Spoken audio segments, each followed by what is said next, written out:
By watching or listening to this show, you are acknowledging that you are of legal age to purchase and consume cannabis in your region. This production is for adults only.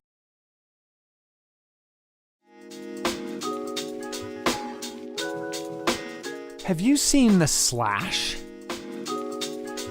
Made by users for users. Engineered for flavor. One of the coolest features around. A built-in loading tool. Learn more at www.stonesmiths.ca. What's happening? We'll tell you right now on This Week in Cannabis News.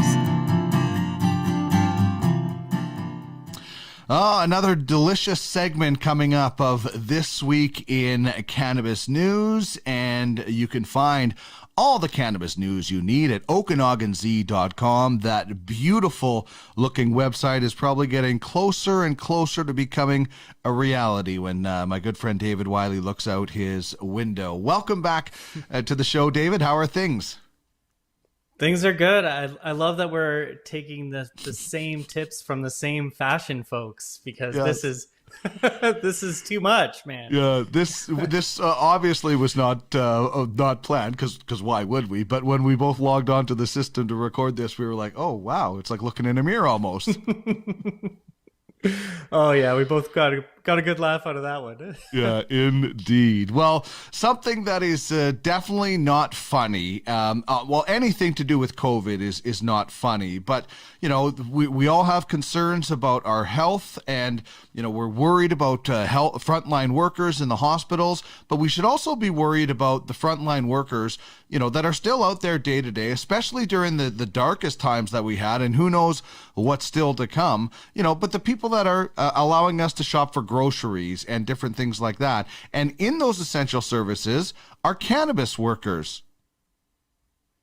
Yeah, and they want to keep their position front and center right now when it comes to pandemic pay.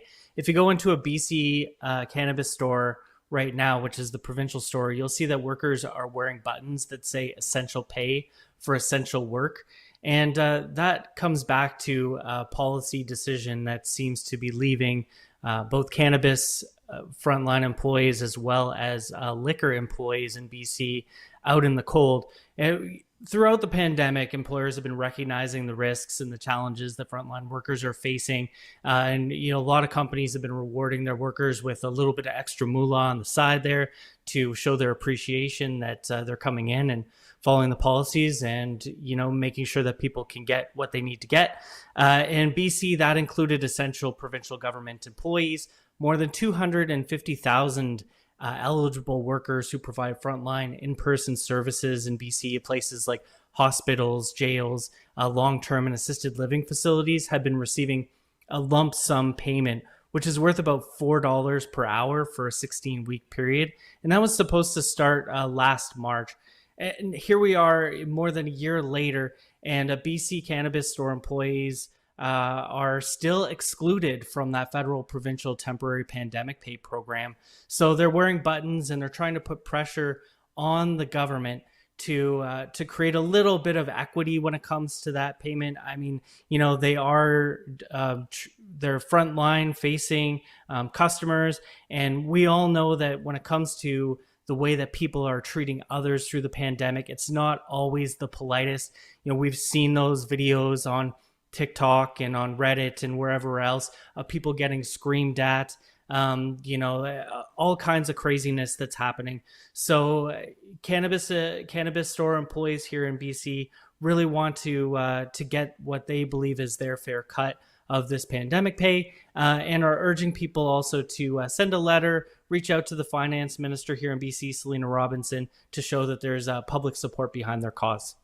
Yeah, and that's so important. You know, if this is an industry needs to be taken seriously and was deemed an essential service, so the people that are working in that shop are just like the people that are working at a grocery till or in a liquor store and things like that. And I know that some cannabis companies really did try to take care of their employees, especially during the worst times when staff shortages were really threatening the closure of some stores. I know, Plant Life Cannabis is owned by the, it's the same company or partnership as the Canadian Brew House.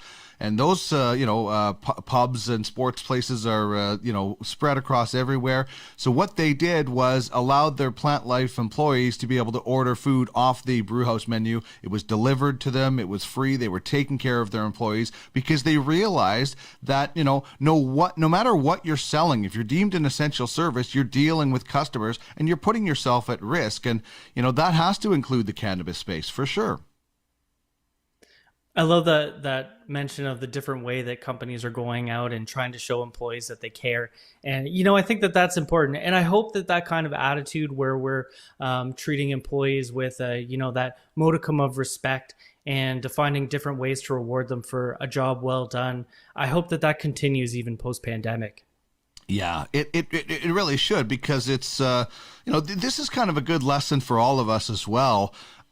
Just about kind of generosity and kindness and just, dealing with people. Everybody is stressed. Everybody is having a tough time with this. I'm not sure we're all in the same boat. We're in the same storm. Some people have bigger boats than others, but, we have to find a way to get through this for sure. Okay, this next story is I'm just going to be honest. I'm disappointed by this next story because I feel that this action by a very reputable and popular cannabis magazine is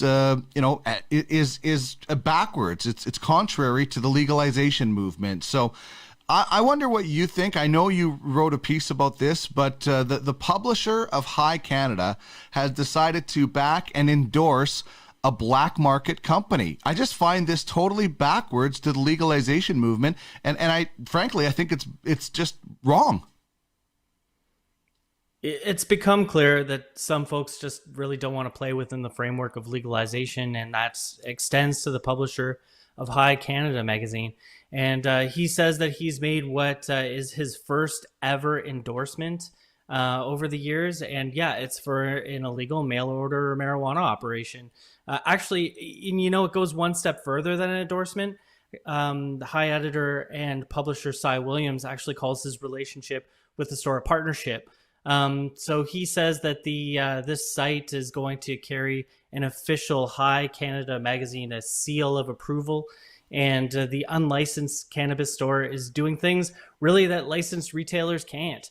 Williams says that soon the site's going to be adding products that's imported from the U.S. company Entourage Therapeutics, as well as CBD products that are clearly making health claims that you just can't make in the legal side of things. Now, of course, none of this is legal. It ships through Canada Post, like a lot of these different companies. And, there are a few real problems here that I have beyond the fact that this isn't a licensed store. First, it highlights the frustration that I'm hearing from legal operators who are wondering why these URLs just don't get blocked. Second, they're classifying themselves as a Canadian medical marijuana company. This is a time when government officials are looking seriously at clamping down on medical growers. In a business like this, saying that it's medical certainly isn't helping the cause for those who are legit. And finally, if you look at the site, I mean, it's confusing, frankly, for new cannabis customers. Even the initials OCS match the Ontario Cannabis Store. So, I really think, like you said, that this is going in the wrong direction. And I think that this is a bit of a losing bet right now. Legal cannabis is growing. The illicit market is sliding, and to go full in on a company that could be shut down overnight just doesn't seem like a great decision as far as I'm concerned. Yeah, it's irresponsible in my opinion, because there's a lot of people that are working really, really hard to convince people that need convincing that cannabis is a legitimate industry. And, then you have somebody that has a very strong following and a big following in the cannabis industry, unfortunately representing a lot of those people in this terrible way. Because, I've had a lot of black market companies approach me about advertising, and I'm not going to do it because, I'm standing behind the legal market. Undercutting them would be promoting anybody on the black market. And, whether or not the black market ever goes away, I don't know, because the plant is, a lot easier to grow than it is to have black market booze or something like that. But this is just so contrary to everything that so many people have been working for. And frankly, this feeds into the stigma of cannabis that so many people put on the legal industry. And that's just terribly unfortunate and irresponsible, in my opinion. And you mentioned that unlicensed companies are approaching you, and I've had the same. Mostly unlicensed companies are advertising in High Magazine. There, are a handful of legal companies that are advertising, and they have to make that decision. As far as the ounce is concerned, we are support legal, and we endorse legal products. We endorse legal stores, and are pro legal cannabis. I've never made any bones about that, and that's the way that it's going to stay. Yep. Us as well here at the Cannabis 101 podcast. So again, and listen, High Canada and a lot of magazines have done, good things in bringing some, I'm not saying every article or the magazine should be thrown out or trashed, but I just disagree with this decision wholeheartedly, and I think it's sending the wrong message. Well, speaking of sending, this is going to be something that's going to be a big problem when it comes to vapes, particularly in the U.S. I'm on a mailing list for Puffco, and I got an email, and I know you saw it as well. And there was a vape crisis at one point because of the black market. Now there's a vape shipping crisis going on with some companies, David. Yeah, it's an amended U.S. law that is really throttling vape distributors. Here in Canada, really the selection of cannabis vapes is going to be more limited, and popular brands just won't be able to ship here. So here's what's going on. According to JD Supra, there's an omnibus bill called the Consolidated Appropriations Act of 2021. That was signed into law late last year. And along with COVID relief and many other provisions are significant restrictions on mailing and shipping vapor products. And some of these penalties are quite serious and criminal penalties if you break this act. So the Appropriations Act amends something called the Prevent All Cigarette Trafficking Act, or the PACT, to include electronic nicotine delivery systems, and those include hemp and CBD vapor products. So under this amended law, vape sellers are really beholden to much more stringent standards when it comes to registering their products with government. They have to label their vapes as tobacco products and need to collect signatures on delivery. There's a whole slew of other things that they have to do as well. And part of this legislation also means that vapor products can no longer be shipped through the U.S. Postal Service. And these tough new laws have basically led UPS and FedEx to announce that they're not going to ship them for home delivery anymore due to the complexity of the laws. Even if a hemp or CBD vapor product manufacturer happens to find a shipping company to send these products to consumers, it's likely to be really prohibitively expensive, and the manufacturer is still going to have to comply with all these stringent rules of the PACT Act. And again, retailers who don't register or comply with this are subject to these penalties, and that includes up to 3 years in prison. Wow. There is a lot of things that we talk about that will fall into place when the U.S. federally legalizes. And we've talked about apps and things like that. This is just one more of those things that, if cannabis becomes federally legal, this would be, something that they could definitely look at, I would imagine. But it also it brings up something closer to home in that, if these companies are going to have a hard enough time shipping from the United States, Canadian companies might be able to actually take advantage of this unfortunate situation down in the United States and, start getting, the companies and their products in the hands of consumers that might be ordering from the U.S. And hey, I love shopping made in Canada products, especially when it comes to these kinds of electronics that need to be, up to safety standards. I think that Canadian companies who are making these kinds of devices really have an opportunity here. I mean, yeah, let's face it. The U.S. market is pretty huge, and if you're not able to access it, that can most certainly be a problem. But it goes both ways. So if American companies can't ship here, then there's going to be quite an opening in the market. Yeah, and that's where companies, I've got the slash up there, local Edmonton company, can get their product out to other consumers that might ordinarily order from the U.S. because maybe they're not aware that there's so many great companies just here in Canada. But it is unfortunate, and I guess it goes back to something earlier we talked about is the stigma on cannabis, right? Is these things are not being able to be shipped because they deem it as this dangerous sort of drug situation. So a lot of it does come back to that stigma. And it's weird having to label them as tobacco. Yeah. I mean, it really goes to show how the view of these types of devices. Yeah. Well, it's, what's interesting is, you look at, somebody pointed out that in Quebec, I don't know if you can get vapes right now. I think there's a real situation with vapes.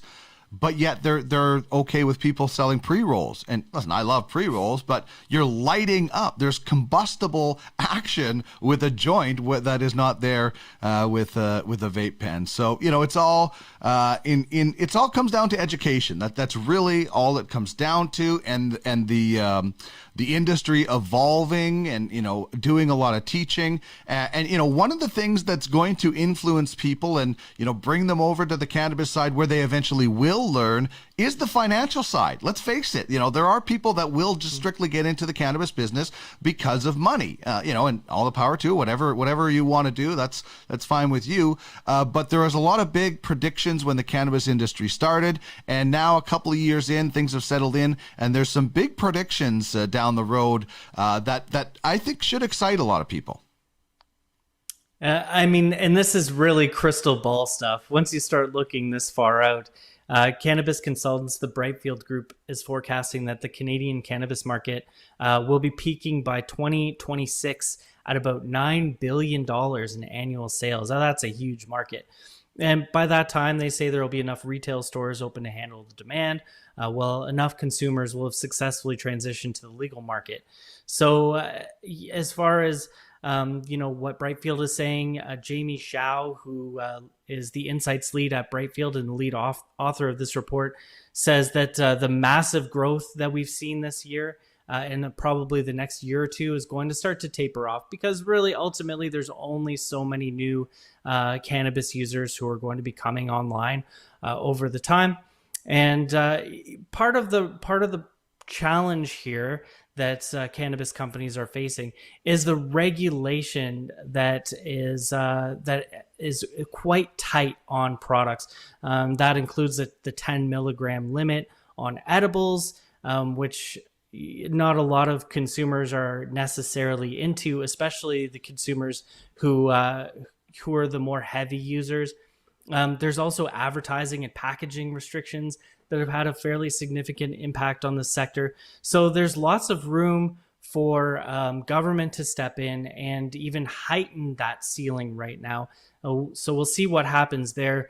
Shao also says that Canada's beverage sector is poised for pretty rapid growth over the next few years.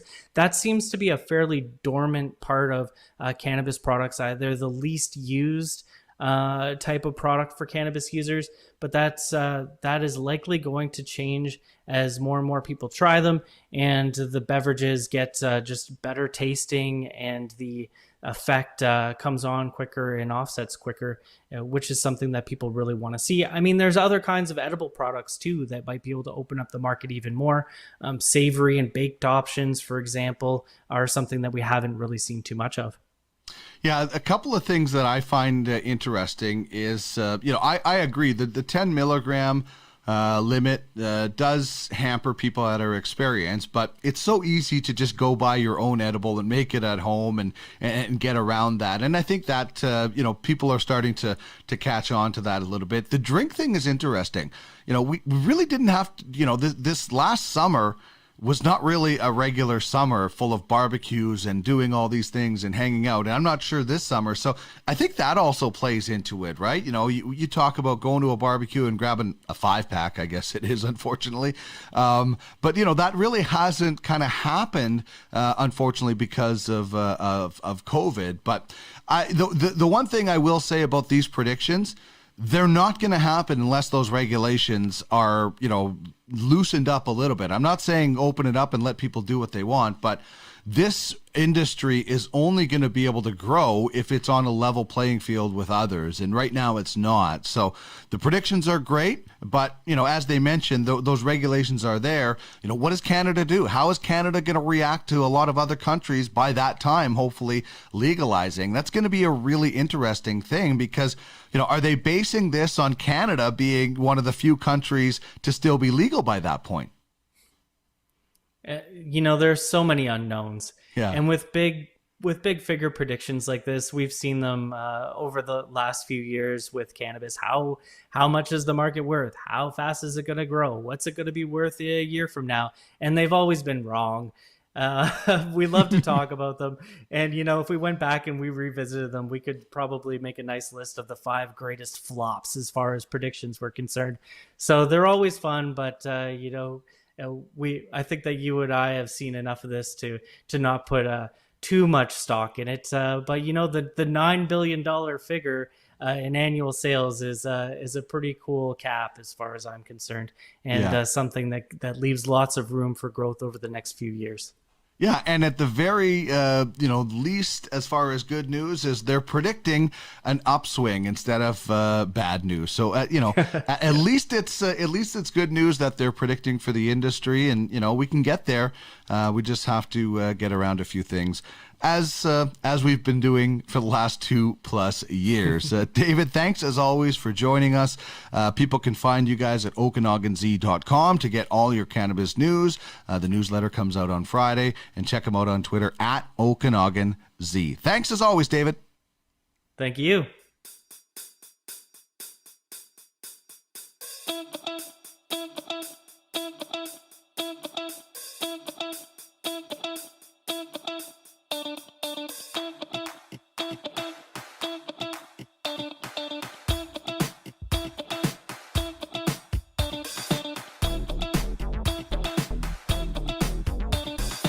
Check us out and follow us on social media at the Cannabis 101 on Twitter, at the Cannabis 101 Podcast on Instagram, and at the Canna 101 Podcast on Facebook. You can email us at cannabis101podcast@gmail.com.